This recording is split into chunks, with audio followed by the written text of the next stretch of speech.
अस्सलाम वालेकुम व्यूअर्स, क्या हाल चाल है। ये होप कि आप सब खैर से होंगे। तो सुजुकी वालों ने अपनी बाइक्स की जो प्राइजेज है वो इंक्रीज कर दी हैं। आपको ओल्ड और न्यू प्राइजेज में डिफरेंस भी बताने वाला हूं कि पुरानी प्राइजेज क्या थी और न्यू प्राइजेज क्या है। जल्दी से वीडियो को लाइक कर दें और अगर आपने सब्सक्राइब नहीं किया तो सब्सक्राइब कर लें। सबसे पहले GD110S की बात करते हैं। 1,94,000 का आपको पहले मिलता था।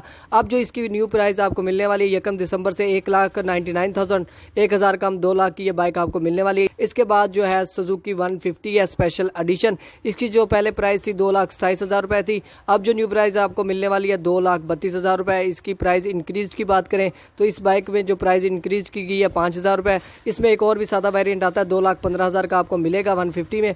GR150 की बात करें तो इसकी पहली प्राइस जो थी वो 3,07,000 रुपये थी। अब जो न्यू प्राइस आपको मिलने वाली है 3,15,000 रुपये। इसकी न्यू प्राइस जो है 3,15,000 है। 8,000 इस बाइक का जो है इंक्रीज़ किया गया।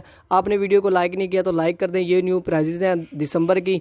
Thank you for watching. अल्लाह हाफिज़।